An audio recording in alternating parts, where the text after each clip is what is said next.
ஏ line சுடிதாருக்கு நம்ம already pattern போட்டாச்சு. இதுக்கப்புறம் கட் பண்ண வேண்டியது தான். இதுக்காக நான் ஆர்கன்ஸா மெட்டீரியல் எடுத்திருக்கிறேன்.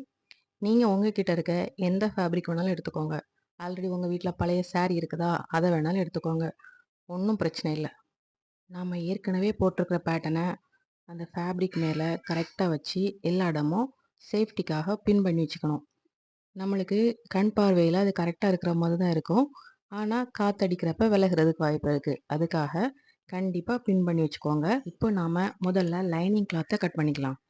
லைனிங் கிளாத்தில் அந்த பேட்டர்ன் ஷீட்டை கரெக்டாக மேட்ச் பண்ணி வச்சு நம்ம கட் பண்ணி எடுத்துக்கலாம். மேல் பக்கத்தில் நம்ம கழுத்து வந்து கட் பண்ணக்கூடாது. ஏன்னா நம்ம கேன்வாஸ் வச்சு திருப்ப போகிறோம். அதனால அந்த இடத்த வந்து அப்படியே விட்டுடலாம். இன்னொரு விஷயம் சொல்லவா? இப்போ நான் போட்டிருக்கிற ட்ரெஸ் வந்து கஃப்டான் நைட்டி. அது எப்படி இருக்கிறவங்க அவுட்புட்டு உங்களுக்கு சைடில் காமிச்சிருக்கேன் பாருங்கள். எந்த ட்ரெஸ் வச்சாலும் நம்மளுக்கு உள்பக்கமாக கொஞ்சம் சீம் இருக்கும். ஆனால் இந்த கஃப்டான் நைட்டியில் வெளிப்பக்கமாக சீம் இருக்கும். அவ்வளோதான் வித்தியாசம். அது போக எந்த பீஸும் கட் பண்ண வேண்டிய அவசியமே இருக்காது. பாடி ஃபிட்டிங்க்கு ஏற்ற மாதிரி ஸ்டிச் மட்டும் பண்ணணும், அதுவும் வெளிப்பக்கமாகவே. சரி, இப்போ லைனிங் கிளாத்து கட் பண்ணிட்டோம். இதுக்கப்புறமா மெயின் கிளாத்லையும் அதுக்கு மேலே அப்படியே வச்சு கட் பண்ணிக்கலாம். ஆனால் கட் பண்ணதுக்கப்புறம் மெயின் கிளாத்தை தனியாக எடுத்துக்கிட்டு அதுக்கப்புறமா தான் ட்ரேஸ் பண்ணணும். பேப்பரில் கட் பண்ணும்போது அந்த வளைவு பக்கம் வர்ற இடத்துலலாம் நம்ம ஃபேப்ரிக் வந்து நம்ம இடது கை பக்கம் இருந்தால் நீட்டாக வரும். இடது கை பக்கத்தில் பேப்பர் இருந்ததுன்னா நம்மளுக்கு வளைவுலாம் கட் பண்ணதுக்கு கரெக்டாக வராது. ஏன்னா இடது கை பக்கமாக இருந்ததுனா தான் நம்மளுக்கு கட் பண்ணதுக்கு கரெக்டாக வரும். வேணும்னா நீங்களும் ட்ரை பண்ணி பாருங்கள். இப்போ பேக் பீஸ் கட் பண்ணி எடுத்தாச்சு. அதை நம்ம ட்ரேஸ் பண்ணிக்கலாம். ட்ரேசிங் வீல் எடுத்து நம்ம ட்ரேசிங் பேப்பரில் வச்சு ட்ரேஸ் பண்ணி எடுத்துக்கலாம்.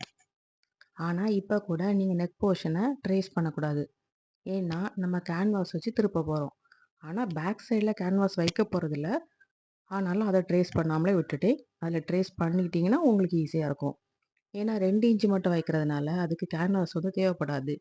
ஆல்ரெடி நம்ம ப்ளவுஸுக்கெல்லாம் வந்து கிராஸ் பீஸ் வச்சு திருப்பி தைப்போம்ல, அந்த மெத்தட் மட்டுமே ஃபாலோ பண்ணால் ஓகே தான்.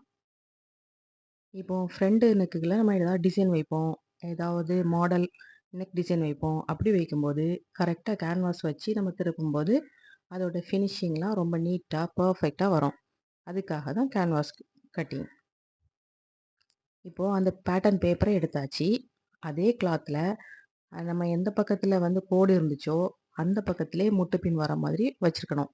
ஏன்னா கீழ் பக்கத்தில் முட்டுப்பின் இருந்ததுன்னா நம்ம ட்ரேஸ் பண்ணும்போது அது எலும்பி இருக்கும். தூக்குனாப்பில் இருக்கிறனால பதியாது. ஸோ அதுக்காக தான். இப்போது ஃப்ரண்ட் போர்ஷன் கட் பண்ணிக்கலாமா? Front portion already lining cloth cut பண்ணிட்டேன். இப்போது மெயின் கிளாத்துக்கு மேலே நம்ம லைனிங் கிளாத்தும் பேட்டர்ன் ஷீட்டும் சேர்ந்த அந்த ஃபிட்டிங்கை வந்து வச்சுருக்கிறேன். இப்போ அதே இடத்துல பின்னை எடுத்து மறுபடியும் மெயின் கிளாத்தோட சேர்த்து பின் பண்ணிக்கணும். இதுக்கப்புறம் நான் சொன்ன மாதிரி நெக் போர்ஷனை கட் பண்ணக்கூடாது. அவுட்லைன் மட்டும் நான் இடது பக்கமாக வச்சுருக்கனால அந்த ஆம்ஹோல் பக்கத்தில் கரெக்டாக நம்மளுக்கு கட்டிங் வரும். இந்த ஷேப் கூட ஸ்ட்ரைட்டாக தானே இருக்குது, நம்ம கட் பண்ணிடலாம்.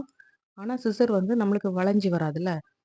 இடது கை பக்கமானா கிளாத் வந்து கொஞ்சம் நெளிவு கொடுக்கும். அதனால அது வளைஞ்சி வரும்.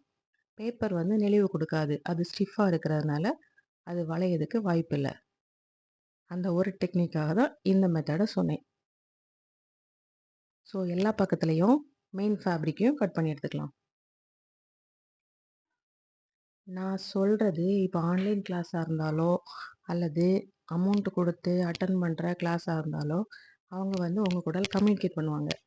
புரியுதா, புரியலையா, உங்களுக்கு தெரியுதா அப்படின்னு சொல்லி.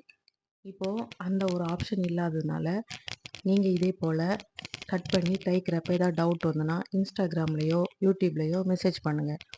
நான் உங்களுக்கு ரிப்ளை பண்ணுறேன். நீங்கள் இதே போல் ட்ரை பண்ணி ஒரு ட்ரெஸ்ஸு ஸ்டிச் பண்ணாலும் எனக்கு இன்ஸ்டாகிராமில் நீங்கள் வந்து மெசேஜ் பண்ணுங்கள். இப்போது இதுக்காக நீங்கள் எதுவும் காசு தர வேண்டிய அவசியம் இல்லை. ஒன்லி கமெண்ட் மட்டும் பண்ணால் போதும். நல்லா வந்திருக்கு, நல்லா வரல, ட்ரை பண்ணி பார்த்தேன், ஏதோ ஒரு சின்ன சின்ன மிஸ்டேக்ஸ் இருக்குது, அப்படி ஏதாவது சொன்னால் தான் எனக்கும் கம்யூனிகேட் பண்ணுற அந்த ஒரு ஃபீல் இருக்கும். நம்ம ஃபஸ்ட்டு என்ன மெத்தடில் கட் பண்ணமோ அதே மெத்தட் தான் இதுக்கும். இப்போது காட்டன் மெட்டீரியல்னால் இப்போ நம்ம பின் பண்ணிவிட்டு இப்படியே திருப்பி வைக்கும்போது அது ஸ்டிஃபாக நிற்கும், நம்மளுக்கும் ட்ரேஸ் பண்ணதுக்கு ஈஸியாக இருக்கும். இது கிரேப் காட்டனுங்கிறதுனால இந்த கிளாத்து கொஞ்சம் குழு குழுன்னு இருக்கிறதுனால கரெக்டாக வராது.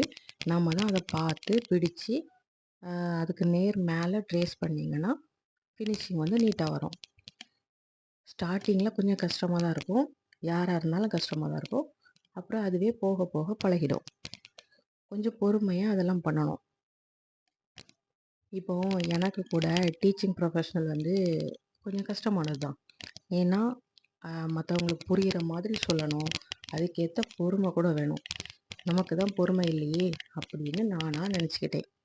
ஸோ அதுக்காக தான் உங்கள்கிட்ட கேட்குறேன். நீங்கள் லைக் பண்ணுறதோட சரி, சப்ஸ்கிரைப் பண்ணதோட சரி, அதோடு அப்படி போயிடாமல் இதே போல் ட்ரை பண்ணி பார்த்துட்டு அதுக்கப்புறமா எனக்கு கமெண்ட் பண்ணுங்கள். ஸோ அதுதான் நீங்கள் எனக்கு கொடுக்கக்கூடிய ஒரு கிஃப்ட்டு. ஓகே, நீங்கள் அப்படி பண்ணும்போது தான் எனக்கு திரும்ப திரும்ப இதே போல் வீடியோஸ் போடணும், இதே போல் நிறைய பேர் நமக்காக வெயிட் பண்ணுறாங்க, கிளாஸுக்காக வந்து வெயிட் பண்ணிகிட்ருக்குறாங்க அப்படிங்கிற ஒரு ஃபீல் இருக்கும். இப்போது யாருமே இல்லாத கிளாஸில் வெறும் டெஸ்க்குக்கும் பெஞ்சுக்கும் மட்டும் கிளாஸ் எடுத்தால் எப்படி இருக்கும்? இப்போதைக்கு என்ன ஃபீல் அப்படி தான் இருக்குது. இது ஸ்டார்டிங்கிறனால எல்லோரும் போக போக நீங்களும் என்னது கம்யூனிகேட் பண்ணுவீங்க அப்படிங்கிற ஒரு நம்பிக்கையில் ஓன் வேயாக இருந்தால் கூட பரவாயில்ல, நம்மளுக்கு தெரிஞ்ச விஷயத்த மற்றவங்களுக்கு சொல்லிக் கொடுக்கணும் அப்படிங்கிற ஒரு விஷயத்துக்காக தான் இந்த வீடியோவை இவ்வளோ ஸ்லோவாக உங்களுக்காக பண்ணுறேன். இதுவே ரொம்ப லென்த்தாக போயிடும்னு சொல்லி தான் இந்த வீடியோவை நான் வந்து இப்போது கட்டிங்கோடு முடிச்சிடுறேன். இதுக்கு அப்புறமா ஸ்டிச்சிங்க்கு அடுத்த வீடியோ. அதுக்காக ரொம்ப நேரம்லாம் வெயிட் பண்ண வேண்டாம். நான் ஆல்ரெடி ஸ்டிச் பண்ணி முடிச்சுட்டேன். அதில் வாய்ஸ் ஓவர் மட்டும் கொடுத்து எடிட் பண்ணி அப்லோட் பண்ணால் உங்களுக்கும் பார்வைக்கு வந்துடும், உங்கள் கையில் வீடியோ வந்துடும். ஓகே, இப்போது ஸ்லீவில் வந்து நான் எக்ஸ்ட்ரா ஃபேப்ரிக் விட்ருக்கேன். அது ஏன்னு தெரியுமா? இப்போது ஃபுல் ஸ்லீவுக்கு தான் மெஷர்மெண்ட் எடுத்தேன். ஆனால் அதுக்கப்புறமா எக்ஸ்ட்ரா ஃபேப்ரிக் இருக்கிறனால நம்ம கை பக்கத்தில் சுருக்கு வச்சு வரோம்ல, என்ன சொல்கிறது, வளையல் மாதிரி, அதனால் பேங்கிள் ஸ்லீவ் வைக்கலான்னு ரெடி பண்ணியிருக்கேன். எக்ஸ்ட்ரா ஒரு 8 இன்ச்சு கிட்ட இருக்குது. அதை அப்படியே சுருக்கு சுருக்காக வைக்கிறதுக்காக வச்சா இன்னும் கொஞ்சம் ஃபிட்டிங் நல்லாயிருக்கும் அப்படிங்கிறதுக்காக நான் வந்து அதே போல் கட் பண்ணியிருக்கேன். உங்களுக்கும் அந்த மாதிரி பிடிச்சிருந்தோன்னா அதே போல் வைங்க. அப்படி இல்லையா, ரொம்ப ஷார்ட்டாக தான் வைப்பீங்க, எல்போ ஸ்லீவ் தான் வைப்பீங்கன்னா அதே போலவே வச்சுக்கலாம், ஒன்றும் பிரச்சனை இல்லை. இப்போ அதிலலாம் நம்ம லைனிங் கிளாத் வச்சோம், இதில் லைனிங் வராது. அதனால மெயின் ஃபேப்ரிக்லேயே நம்ம ட்ரேஸ் பண்ணி எடுத்துக்கலாம். ஆல்ரெடி ஒரு பக்கம் ட்ரேஸ் பண்ணிவிட்டு அதனால் அடுத்த பக்கம் வந்து பின் பண்ணி இருக்கிறதுனால நம்மளுக்கு அங்கே இங்கே கொஞ்சம் கொஞ்சம் என்னது ஸ்லிப்பாகி போனால் கூட ஓரளவு மேட்ச் பண்ணிக்கலாம். ஸோ இதே போல் பொறுமையாக நீங்களும் பண்ணி பாருங்கள், உங்களுக்கும் இதே போல் பக்காவாக வரும். இதுக்கப்புறம் நம்ம என்ன பண்ணலாம், கேன்வாஸ் வச்சு மார்க் பண்ணிக்கலாமா? கேன்வாஸ் வைக்கிறதுக்கு நம்ம இந்த ஷார்ட் டவல் டெக்னிக் ஃபாலோ பண்ணலாம். ஆல்ரெடி நம்ம வந்து பேட்டர்ன் ஷீட்டில் வரைஞ்சி வச்சுருக்கோமா, அதுக்கு நேர் கீழே கேன்வாஸை ஃபோல்டு பண்ணி மடக்கி வச்சு அதில் சேஃப்டிக்கு செக்யூர் பண்ணுறதுக்காக பின் பண்ணி வச்சுக்கலாம். இதுக்கப்புறமா அதில் இருக்கிற ரவுண்ட் ஷேப்பை நம்ம மார்க் பண்ணி எடுத்துக்கலாம். ரவுண்ட் ஷேப்பை மார்க் பண்ணி அதை வந்து நம்ம அவுட்லைனை வச்சுட்டு அதுக்கு உள்ளே உங்களுக்கு என்ன டிசைன் வேணுமோ அந்த டிசைனை வரைஞ்சிக்கலாம். இன்றைக்கி நான் வந்து ஸ்வீட் ஆர்ட்னு கேட்க போகிறேன். அது எப்படி வருங்கிறத நீங்கள் கொஞ்சம் பொறுமையாக இருந்து பாருங்கள். எக்ஸஸாக உள்ள பீஸை கட் பண்ணி எடுத்தாச்சா? இப்போ நம்ம ட்ரேஸ் பண்ணி எடுக்கும்போது அவுட்லைன் ரெடி ஆயிடுச்சு. ஆல்ரெடி கார்பன் ஷீட்டில் கொஞ்சம் நிறைய கார்பன் இருந்ததுன்னா நல்லா வரும். இப்போ அவுட்லைன் மார்க் பண்ணியாச்சு.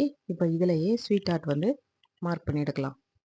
ஒரு பாதி வரைக்கும் லைட்டாக ஒரு கர்வ் கொடுத்து அதுக்கப்புறமா கீழ்ப்பக்கம் கொஞ்சம் டீப் கர்வ் கொடுக்கணும். இப்போது நம்ம இது கொடுத்துருக்கறனால இது வந்து பெருசாக விரிஞ்சு போகிறதுக்கு வாய்ப்பே கிடையாது. இந்த நெக் நம்ம எப்படி ஃபிட் பண்ணியிருக்கோமோ அதே போல் அப்படியே இருக்கும். ஏன்னா நம்ம ஃபுல் ஷோல்டர் மெஷர்மெண்ட் எடுத்திருக்கோம். இப்போது நீங்கள் வந்து ஃப்ரீ ஹேண்டில் தைக்கிறதா இருந்தால் எப்படி எடுப்பீங்க, கழுத்து அகலம் 2.5 இன்ச்சு 2 இன்ச்சு அந்த மாதிரி எடுப்பீங்க, அப்படி தானே? இதில் வந்து அப்படி எடுக்க மாட்டோம். நம்ம வந்து ஃபுல் ஷோல்டர் மெஷர்மெண்ட் எடுத்து நம்ம கழுத்து இறக்கம் எவ்வளோ வைக்கிறோமோ அதை கனெக்ட் பண்ணி ஷோல்டரில் தான் கம்மி பண்ணுவோம். ஸோ நம்ம கழுத்து வந்து எப்படி வரைஞ்சாலும் அது வந்து அப்படியே இருக்கும். அது விரிஞ்சு போகிறதுக்கு வாய்ப்பே கிடையாது. ஸோ அதுக்கு நான் கேரண்டி. இது எதுக்காகனா, நீங்க பிகினர்ஸா இருக்கும்போது, அப்படியே வச்சு அயர்ன் பண்ணும்போது ரொம்ப விரிஞ்சு போயிருமோன்னு ஒரு பயம் இருக்கும். அதுக்காக தான் மேலே ஒரு பீஸ் வந்து கட் பண்ணாம வச்சிருக்கிறேன்.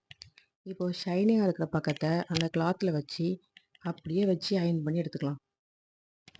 அயர்ன் பண்ணும்போது கொஞ்ச நேரம் வச்சு ப்ரெஸ் பண்ணிடுங்க. கேன்வாஸ்லேயே 2, 3 டைப் இருக்கு. இதில ரொம்ப நைஸா இருக்கிறது வந்து நம்ம அயர்ன் பண்ண உடனே ஒட்டிக்கும். அது ரொம்ப நைஸா இருக்கும். இது கொஞ்சம் திக்னஸ் உள்ளது. இது வந்து மீட்டர் வந்து 40 ரூபீஸ்.